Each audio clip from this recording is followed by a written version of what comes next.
Okay, apprenticeship coaches. So we're talking tonight race pacing for triathlons. Since most of you guys will be working with triathletes for the most part, we will be covering the individual sports and pacing, which are a little different, but we are going to start it off with triathlons in general, because triathlons are unique in the way that we pace them, and the sport itself is unique. So it needs and it is the more complicated one of all the sports, the endurance sports. So topics we're going to cover, triathlon versus other sports in terms of pacing, compare and contrast, pacing for our beginner level athletes, pacing for our B-level athletes, so that's our intermediates, pacing for the C-level athletes, more advanced and up to pro, pacing a flat course, pacing of a hilly course. We're going to bring in some conditions, windy, hot, cold conditions to talk about. And we're also going to talk about how to select appropriate pace targets when you're using training peaks as your data that's going to support not only what we know you should be doing as an A, B, or C athlete, but make sure that the data backs up what we're wanting the athlete to do. So, starting it off, triathlon versus other sports. Triathlon requires focus on 3. So your time and your energy is certainly spaced across 3 different disciplines. We know that. And then on race day, there is a concert that is happening. It's kind of like you're watching the orchestra play, and the conductor is saying, cue the cymbals, the drums, and it all has to work together nicely. It fits together as one piece. So that is kind of the cool and I think sexy thing about triathlon, is that it's not just straightforward plug and play. There are a lot of things that make the race day come together, and so it requires focus. Athletes must watch their resources, so heart rate, food, water, much more carefully. Pacing, by resources I mean training stress. There's only so many times your heart can beat during a race as an athlete, and certainly every race requires food and water, but triathlons require a little bit more because you're out there longer, more typically. For a lot of common distances for running, for instance, are fairly short. Sometimes for a lot of races for athletes, they can kind of fluff their way through their nutrition, but really, unless we're talking about a sprint triathlon, your quote resources become more critical. So the swim links to the bike to the run, and they all tug on each other just as I kind of described. And you need more pacing tools. It's a more sophisticated sport to be successful. And whether or not you love training data, you love your Garmin, and you love tracking watts and all the technical geeky part of this sport, those who choose not to use it will be the ones who will be left in the dust in the future. So we already are seeing that happening. We're seeing new times, at Ironman. We're seeing new times at 70.3s. We're seeing at the 70.3 Worlds this past year, incredible racing at almost Olympic type speeds for the men and for the women. And we're seeing run times fall. And it's not because athletes are suddenly driven more. It's because they're doing it more scientifically, and their pacing strategies are significantly better than they ever have been. So, how versed you get into all the targets for each one of your athletes will depend on your athlete's acumen and what they're looking for. And, you need to be versed in them, but, which strategy you apply and when depends upon your athlete's experience level. Beginner athletes, as you'll see, they'll be more focused on, for instance, heart rate. So our beginner level, A-level athletes, their intensity factor is going to be significantly lower, and it's race distance dependent. And I'm going to pull up a couple of charts to show you guys what that looks like. So our A-level athletes, in terms of heart rate, are generally more in the zone 2 to zone 3 range. RPEs are going to be significantly lower. Here's the kicker. The TSS is always the same for the beginner to the advanced athletes. So we know the bike leg plus or minus of different races is going to be the same. The training stress for the swim plus or minus is going to be the same. And so we can easily quantify the load that's required and facilitate that in their training plan, in their workouts, so that they know they have at least the the specificity to do the distance that's required. How intense and how they pace and parcel out their effort is going to be dependent upon their ability and how fast we think that they'll split their different disciplines.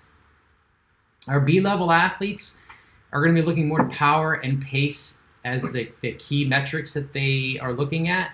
However, they're going to have to calibrate it, especially for longer races, with heart rate. And the weaker the base is for these athletes, the more critical it is for them to look at heart rate. And if they move themselves towards more advanced and they have a very strong aerobic engine and they're these great fat burning machines, then they'll be looking more to pace and to power. As I mentioned, the TSS, identical for these athletes. Your intermediate athletes are going to have the same thing. Their IF will be race distance dependent, their power race distance dependent, and their heart rate depending on their ability. So, heart rate will look to a lot of the data to tell us where to be for that. Even though there will be a general guideline for everyone for heart rate, you have to know a little bit more about your athlete in particular, because heart rate is a little bit of a fickle beast. It depends on how well trained you are, how consistent you are, and if you also run, like Coach Suzanne Turner, a nice low heart rate, and Kyle, you fall in that same boat. Coach Megan and I have a little higher heart rate, but we're kind of like in that intermediate range, and with a lot of training, we get to a really good heart rate. And I would say, who else do I, from our team, can I pick on?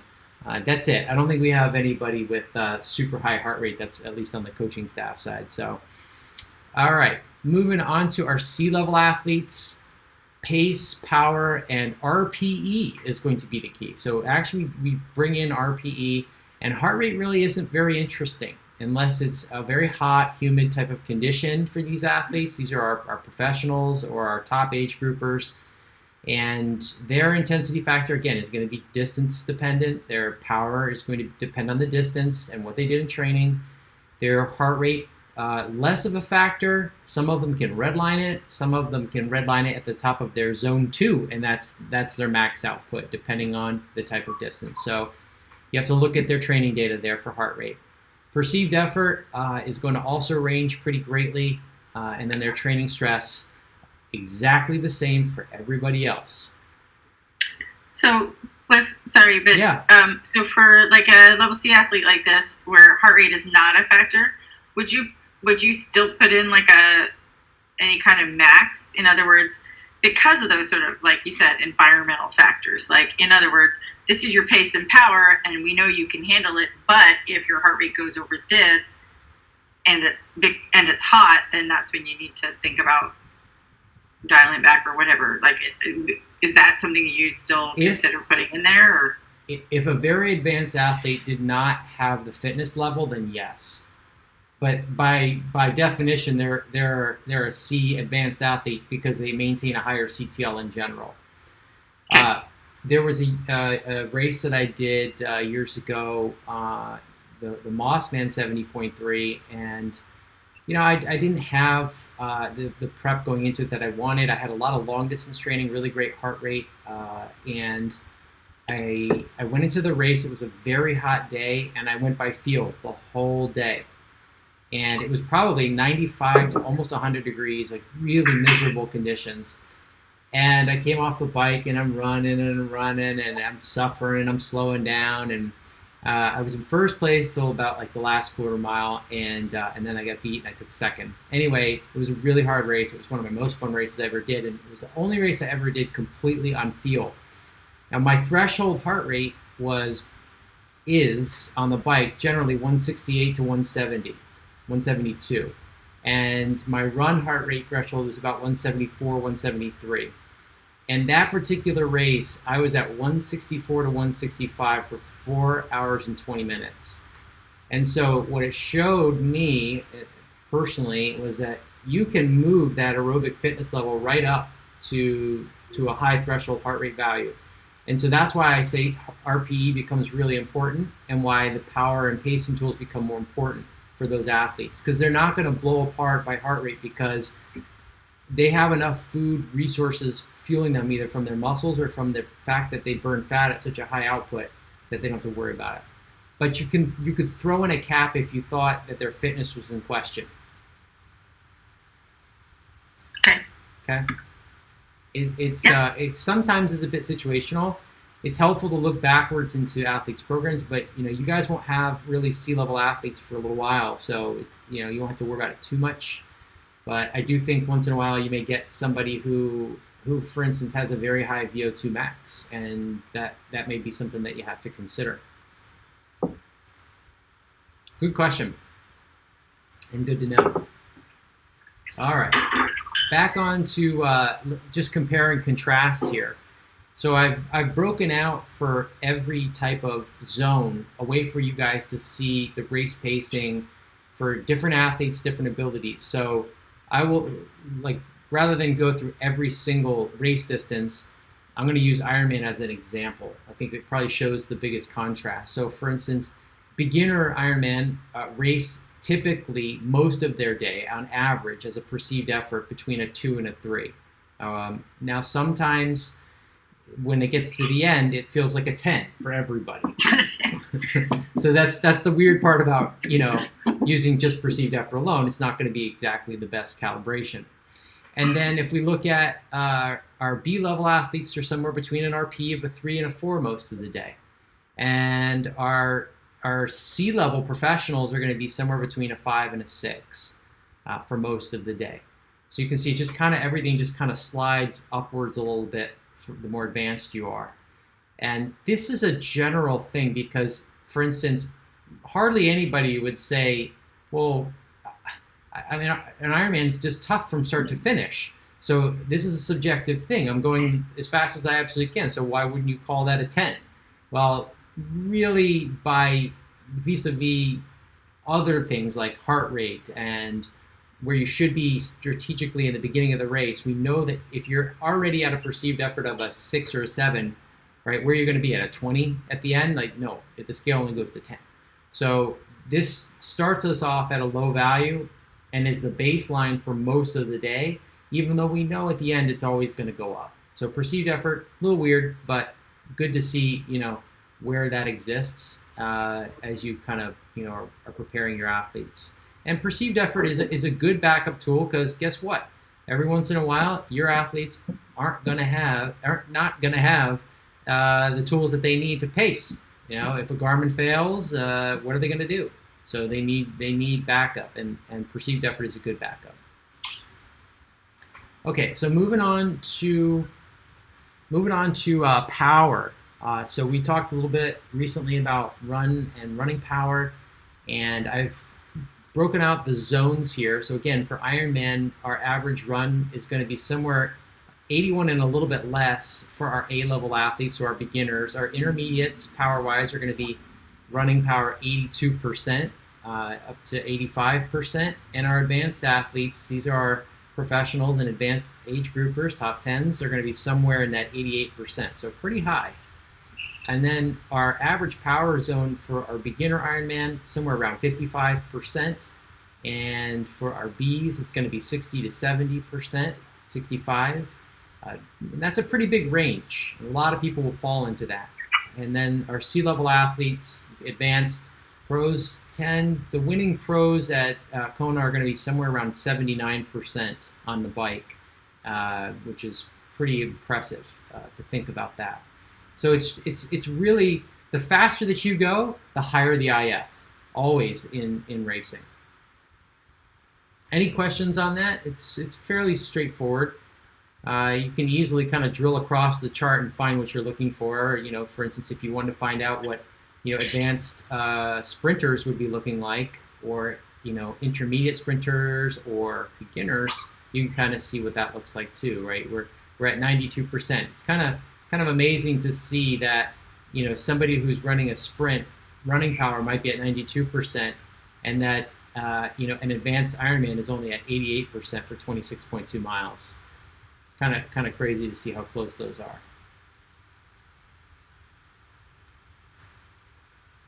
Okay, swim pace zones. You're not going to use pace zones tremendously in swimming for the most part. And I purposely left off comparing this to perceived effort because this is really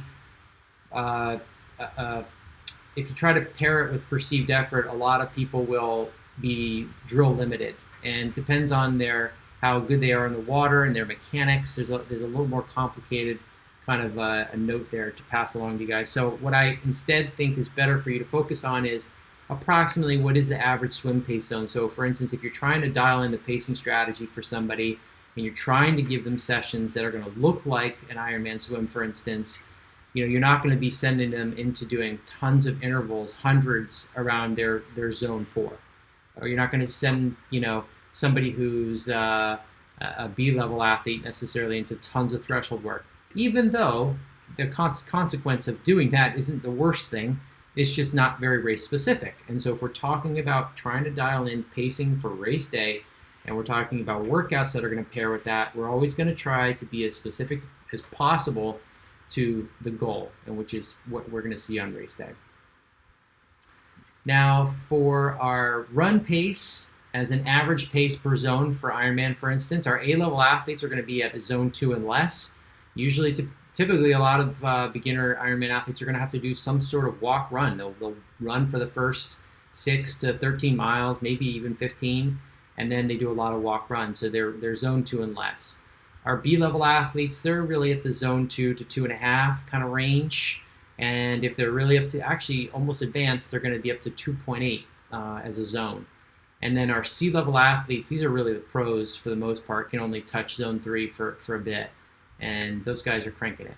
So, when you're starting to kind of look at the plans and the way they've been created for you guys to work with your athletes, the closer that you get to a race, what you're going to find is these zones become highlighted a lot more specificity to the day.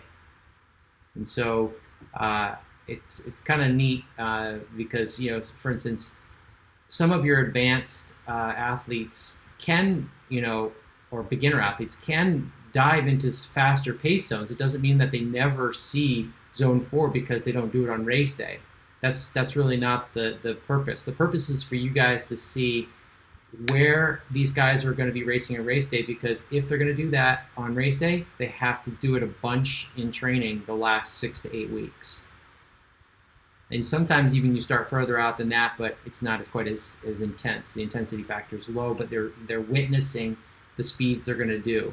Some schools of thought are that you always see some type of race day pacing all the time. Even if you're starting out in the base phase, you could do, even if it's a couple minutes worth of that race pace, and just keep graduating yourself up until race, suddenly you put it all together. Any questions on that, guys? Good? Okay. All good. All good. All right. All good. Okay, so average heart rate on the bike. For Ironman, most of the athletes are going to be at the A level, should be really 2.5 and less by zone. There's, some athletes you'll find that will go higher than this on the bike. They'll get into zone 3. They're going to be doing the most walking. And so we don't, that just means they weren't pacing the way that they probably should have at that point. Wait, what does that mean? Say that again. Well, if they did push the heart rate on the bike, so for instance, you may find you have an athlete that races an Ironman and they did it mostly in zone 3. But then when they get to the run, right, what's going to happen is it's a nuclear explosion. They'll run the first 13 miles successfully, and the back 13 will be a walk, because they'll just run out of resources. They spent them too quickly. It's not that they couldn't support the entire Ironman bike ride, for instance, at a heart rate of zone 3, but what I'm saying is it's not going to be a very well-paced one. And truth be told, we don't really pace by heart rate that often on the bike in an Ironman. We use power, perceived effort, pedaling and coasting to accomplish things. So we're looking at right now just heart rate and standalone as an average where it should live for each person. So when it comes to our B-level athletes, they're going to be racing at, as an average 2.8 on the bike, 2 to 2.8. And our C-level athletes, they're really pros and advanced athletes, and they're going to get all the way up to zone 3 for quite a bit of it. They're going to race pretty hard.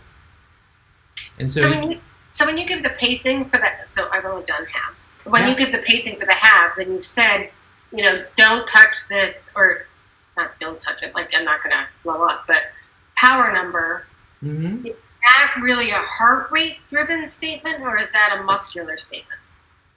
When you're talking about bike power standalone, you're talking about that would be more muscular in nature. Okay, so it's not like Tide where you would say don't hit this power number, like don't spend much time over this. It's not. You're not looking at it as, because if you're at that power number, it means your heart rate is at a certain level. Yeah, so it's a great observation. They don't track directly. So heart rate is going to move independently of what power is. So even if you hold power constant, heart rate is going to continuously drift off eventually. So, how fit you are, it may not drift at all. It may be the same all the time.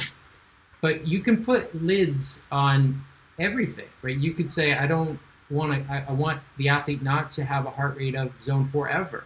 Or, if they're aerobically limited and you're worried about them running out of room because they have an established aerobic limiter. And you would notice that by seeing the decoupling in the data. You'd say, every time they go for a long ride, what do I see? It's like the heart rate just goes like this and the power stays flat or goes down.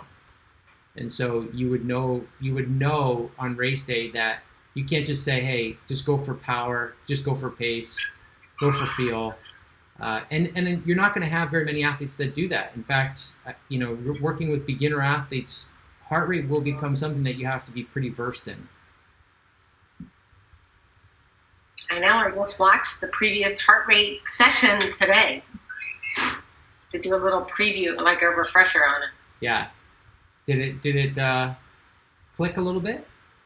Well, again, it's like I just have a crazy heart rate, so it's not something I ever think about. So I had to go back and watch it again and pay more attention to it, which is why I kind of like that I can go back and watch it again. It's interesting because, yes, for you, it's not something you've had to worry about. Right. Yeah. So you'll be learning through your athletes and learning here through us for sure. Good questions. Okay. Coming back on.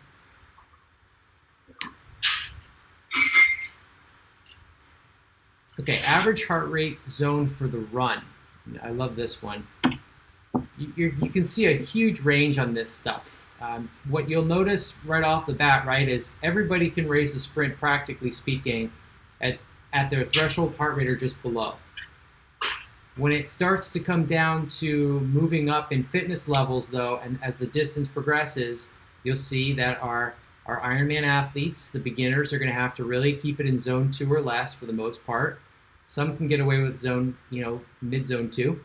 Our B-level athletes, they can't get much higher than zone 2.5. 2.8 is kind of on average. And our C-level athletes, these are advanced pros, Kona qualifiers, they're going to be somewhere around upper zone 2, low zone 3. They're going to start theoretically in 2.5, and they're going to finish at 3 to 3.5 if they can support it.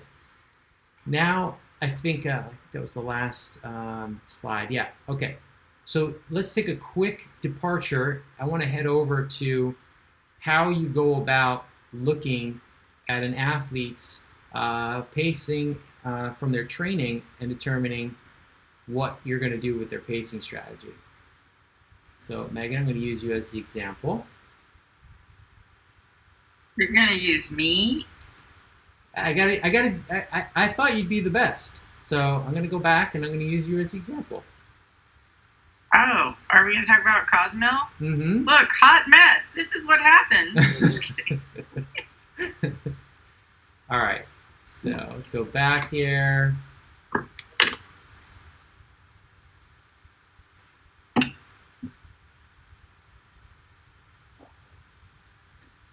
All right. So we have Ironman Cozumel. If you were to go backwards and you want to hit the filter button in Training Peaks, and what you want to do is filter a specific date range. So let's say we were looking for just, let's call it October 1st, 2019, Megan, before Cozumel. And then we're going to look to November, I think it's like around the 10th was like the race, right? The race was the 18th. Okay, yeah, that's cool. So maybe I'll even go back into September and see what we got.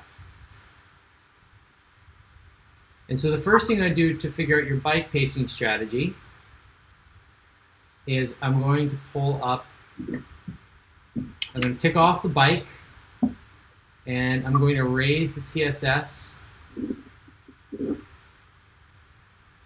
up to about 250, 240. And I'll even start at 200 so I get some stuff. Come up here. And we're going to change the year because apparently that's the wrong year. Bingo. So now we've got all the best long rides that you've done before Cozumel. And then we can kind of come over here and say, well, what was the best average heart rate for these? Well, the maximum one I see here, here's one, 107 watts. This was only 50 miles, so I got to go longer. Here's one you did for 90 miles and an average heart rate of 123. So that's a good endpoint to look at. So we would open that up, analyze it a little bit, and say, well, what did that look like? And this was the trainer ride. Yes.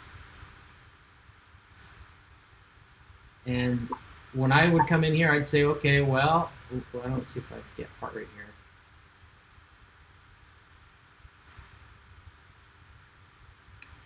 Okay. And I don't know if I'm getting heart rate on here for some reason. Well, it says the average heart rate was 123, but what you would effectively do is see what the average heart rate was and what did it look like. And then, you know, if this was their best, longest ride, and let's say the average heart rate was 123, then that would be a good starting point. Now, if you only covered, let's say, you know, 92 miles, that wasn't the full run of it, you may have to consider an even lower heart rate. So you have to always work backwards from thinking this is the maximum. If this is the best that we saw in training, you kind of have to work backwards from that.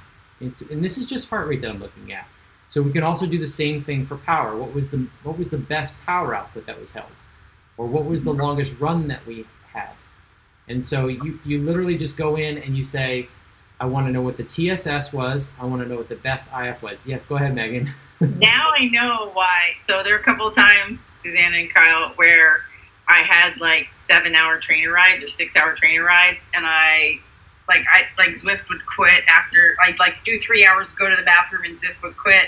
And so you'll see them like clips like it's only 50, but there were 2 like 50-mile rides in the same damn day. Yeah. Now I know why it's better if it's one file. But, yeah. That's okay. You just have to go backwards and start looking at that stuff and say you really have to reverse engineer the mean max, which is it's totally cool. So you can do the same thing for the run. And let's see. So there's nothing with 200 TSS, which is fine.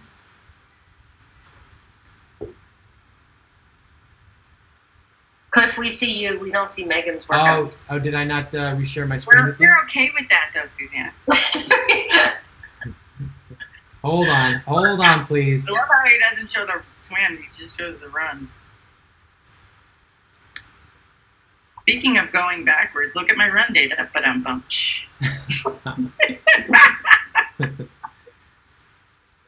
I put you under the microscope because I knew you could take it. It's okay. This is good. This is like cheating learning because, you know, I'm already thinking about next year. So then you start to look at, you know, here's a 2.5-hour run, average heart rate 133, distance was 11 miles. Here's another one, 13.2 miles, average heart rate 151. And so you can kind of work backwards from there. And now if we go to Cozumel, let's cue the tape and see where, you know, things really played out. On the 18th. Well, there it is. All right.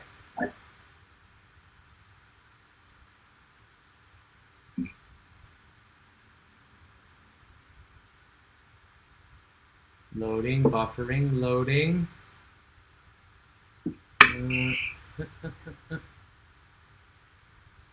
So it says you spent about 80, let's see, it's not going to give me the total minutes. I don't know why this isn't loading up. Did you have 2 files, Megan, on that day? Yeah, I did. Oh, okay. There we go. Yeah.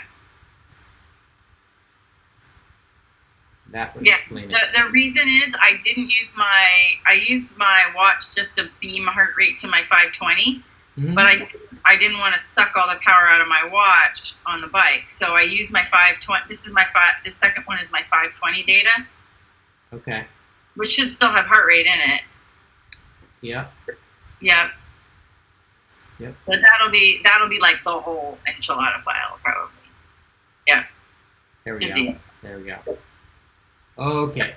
So we had heart rate average was 139, and generally speaking, heart rate on race day can be about 5 to 6 beats higher than what you see in training without consequence. But you still need to start your athletes on the lower end on that race day. So a lot of the pacing strategies that I'm going to give to you guys already have inherent all this stuff built into it. So you don't have to do a whole lot of advanced pacing strategies. So that's the good news.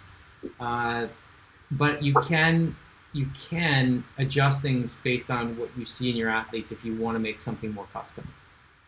So heart rate wise, yep. I mean, this is pretty much in line with what you did on all your long rides. Nothing crazy there. You started out right a little bit higher on the heart rate, but you got it down. And Yeah, then, that was something weird. When I came right off the swim, my heart rate was the first half of the first loop. My heart rate was running a little high, so I was like pulling back on power, mm-hmm. and it didn't seem to change. So I was like, "Ah, screw this!" And as soon as I just was like, "Fine, I'm just going by heart rate or by power and speed," my heart rate leveled right off. Yeah. So. Cool. So that's kind of how you guys will start to look at the data and give you license to tell your athletes how to pace. If they didn't really do it in training by total TSS or IF, then it's all suspect on what's going to happen on race day. If the body didn't really ever see it, it's going to be pretty challenging to ask it to do something. Only, I call it like 1 in every 50 athlete has what I call show up on race day performance ability. And it is rare to see somebody just rock up and be able to blow away your targets. And if that's the case, it usually means they have some sort of special VO2 max, or they weren't totally honest with you in their training, or something funky, but it happens very rarely. So the data doesn't really lie. So if they do the work, pretty much that's what they're going to get. So what you do on race day is really what you've done in training. And all of the training for your athletes that leads up to weeks kind of 6, 5, 4, 3, 2, 1 are really to put them in a position to execute these key sessions that are here, to be able to, put out a high intensity, put out a high capability. And it's okay to actually go above race pace for some of the longer stuff. Not always, for short course, that's not a great idea, right? You're not going to go ride at 105% for an hour when, if you're capable of splitting the bike super fast, that you should be riding 105% of FTP. It's not even theoretically possible. But sometimes going above and coming down beneath race day pacing, so even though you have a law of specificity, going above race pacing, coming back down is a really good thing. So for instance, one of the things we do quite regularly is give people 70.3 effort and then come back down to Ironman effort, 70.3 effort, come back down on a long bike. And what that does is it lifts the whole overall intensity factor, and it produces more durability, more capability on race day. What if an athlete isn't? So I was thinking that I was going to definitely have to ask this question next month, but I don't think I'm going to, knock wood, right now, because my athlete has come back and is kicking ass, right? Yeah. And like, knock wood again, nailing all her sessions. Not me, one of my athletes. Yeah. However, having raced with this athlete before, and having had this issue before Christmas too, where it was like, you're planning on going to do this 70.3 and you're not, you're not doing all your sessions and you're not hitting all your targets when you are doing them. And so, if she went into that race with expectations when she hasn't been hitting it in training, how do you account for that? Like, what do you do? Do you say, like, look, you haven't hit your TSS, and So I think we should dial back expectations and Yeah, do it. yeah, I think You can either not do it or do it at a lower intensity. well, I mean, what do you do in that case? you have to be honest with them if they say and they're expecting the moon and you're the coach and you're not going to be able to deliver, so it sets you up. You don't want to set yourself up. And you also don't want them to back off the gas from their own training. So you need to kind of present hey, the story hasn't been written. We still have X amount of time, and everything you do today will impact that bottom line. So if you train hard up to race day, there is potential you could continue to keep getting faster. How much? Yeah. Hard to say. It's really hard to say. So, yeah, it's a good question, and it happens all the time. When you go to build their race plan and you're like 2 weeks out from the race and they haven't achieved, how do you build? Then you can't build a race plan based on what they've ever done before or whatever. Like, it doesn't matter what you did your last race in. If you haven't been training and hitting numbers, that means it's probably not possible right now. Yeah, you have to knock back the potential, and you have to slow the pacing strategy down. And sometimes what we do, Megan, is give them room to outperform in the end of the race. You say, hey, look, I'm going to hold you back early on, but you know what? If I'm holding you back too much, release the hounds. You guys know how to do that. So you just say the last third is yours to own, and if you want to say it that way, or you can say, hey, I think you're capable to go hard in the final 5 miles, 2 miles, whatever it is that you can kind of think would be appropriate. Okay, so like you're a good swimmer, the swim is pretty predictable. On the bike, I'm a bit concerned because we haven't been hitting all those numbers that we wanted. So let's be conservative on the bike, and then on the run, start conservative. And if you're feeling good, you can outperform. Yeah, that would be okay. Yeah, and probably that brings up a good pacing point for you guys to understand. Pacing in triathlon is a third, a third, a third. A third, checking it all out, just systems check. Here's how we're going through the motions. Like, how do I feel? The middle third is kind of like at goal race pace. And the final third is your over-under to outperform or to hold or to not slow down too much. So we know if you take off too much in the beginning and you go too hard then, you're going to be in big doo-doo. Big doo-doo. So, I always think that it's better to be conservative in the beginning and not, try to crush it in the middle third, but be at goal, and then the final third to outperform. Don't be a swim hero in a marathon zero. Exactly. Kyle, Megan, any questions on that? Suzanne? Nope. Okay. Nope, I'm all good. Does Cowboy just come in to tell you it's dinner time or something? That's what it is, unfortunately. The guy is like clockwork, and if I don't get it up to him before we sit down to this call, he's like, Dad, I gotta eat, Dad. So now he's gonna stand here. That's right. So I gotta pet him now. So we have pacing a flat course. When you're pacing a flat course, power tends to drop away on the bike. I've given you some notes here on variability index, but it's low on a flat course. And that makes sense because average power is very close to normalized power at that point. Your larger athletes tend to have more of an advantage on the bike, bigger hammer, so they tend to be able to put out a bigger power output, go a little faster on the bike. How big they are may hurt them on the run. The goal is still to output what you did in training. So you're not going to suddenly do something that you didn't do in training. So you got to always practice, flat course riding. It's a critical skill to have if you're riding a flat course.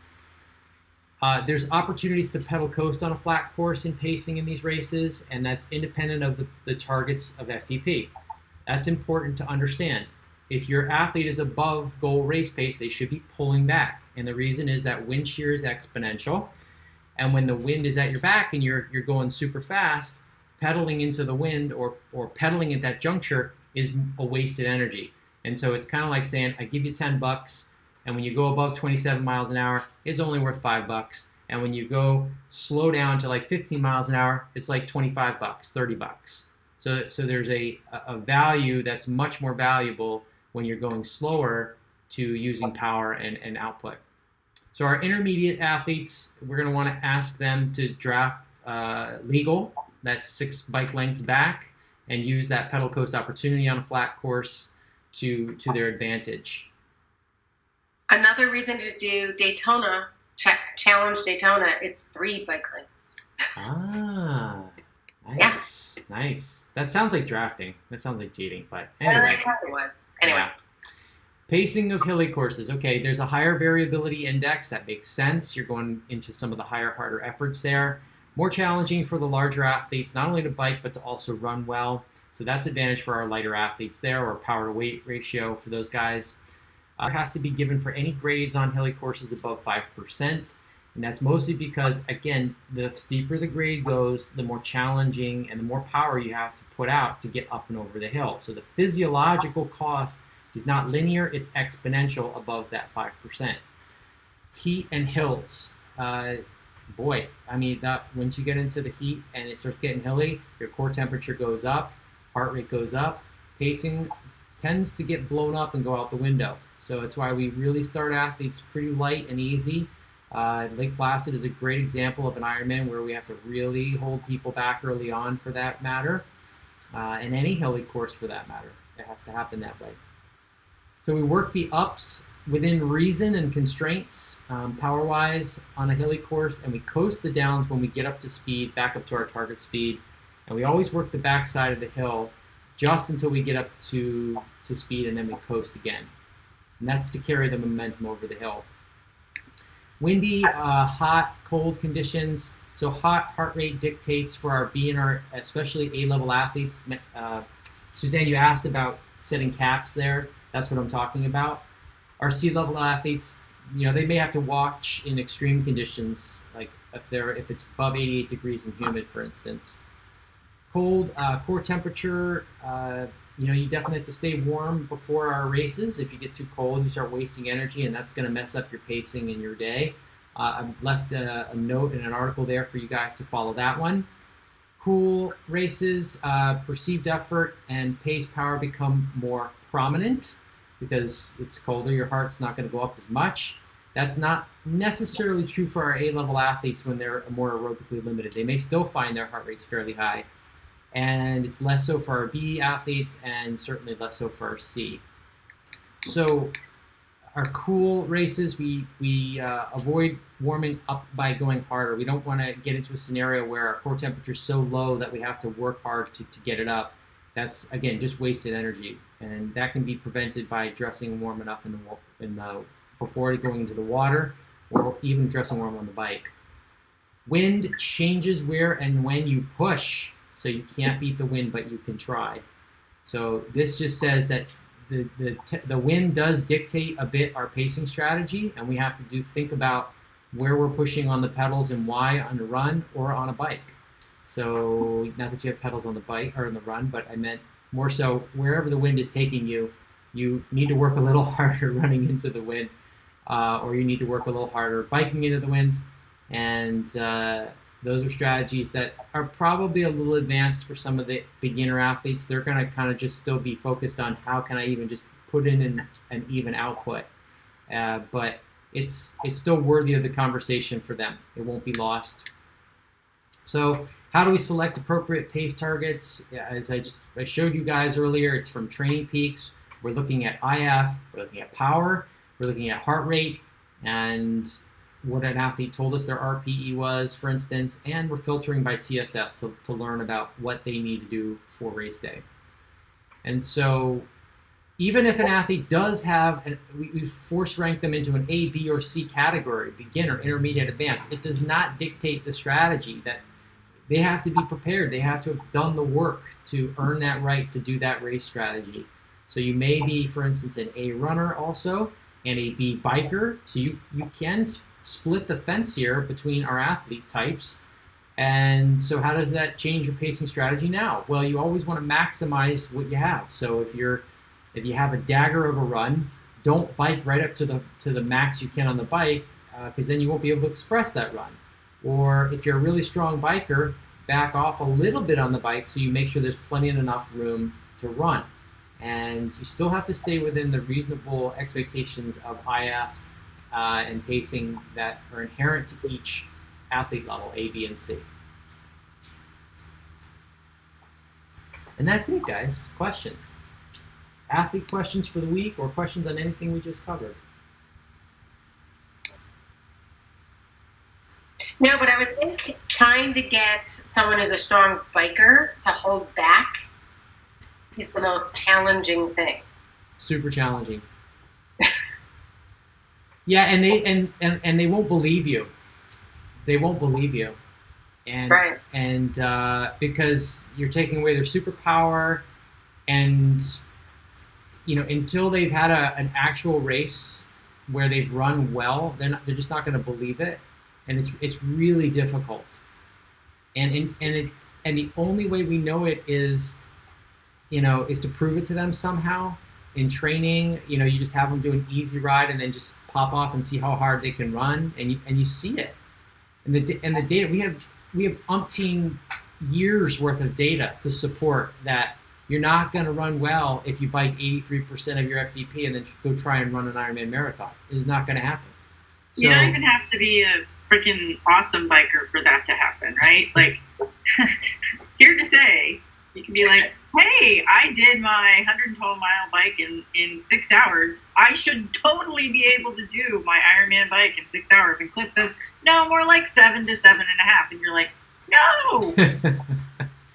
But no, he's right every time, because if you don't, you're gonna die. It's a long day. Yeah, it is a long day. The 7 hours, nothing. Yeah. So the goal in triathlon, though, which is really fascinating, is to build up a massive amount of firepower and just not use it. Right? If you're a major cyclist, this is why pro cyclists could come to the sport if they get their swim right and they can be a decent swimmer, and then they can run fairly well, and that's more so a function of getting fit, and they don't have to even tap into some of that bike power. They're going to have plenty of leg to go when they get to the run, and then it becomes a foot race. So that's also why there's a lot of boomerang fitness in triathlon, why you can put a lot of emphasis on the bike, a lot of TSS, a lot of CTL dedicated towards the bike, and have athletes perform very well with only 3 run sessions a week that are very focused. A lot of triathletes, when they want to get better and they say, I want to improve my run, they'll run frequently, often, and they'll run to cannibalize their bike, and they won't get to where they want to be. And so whenever an athlete tells me I want to get better, I tell them they got to work the bike. And if some of them say, I don't really like the bike that much, then it's kind of like, well, maybe you need to choose a run sport or something, or it's a challenge to them, it really is. I totally get where they're coming from, but this is a bike heavy event that we just want to have firepower so we can not use it and run really hard off the bike, run really hard. So. I just realized something. Thanks for using all my data. Yeah. I just realized that I'm going to spend this entire year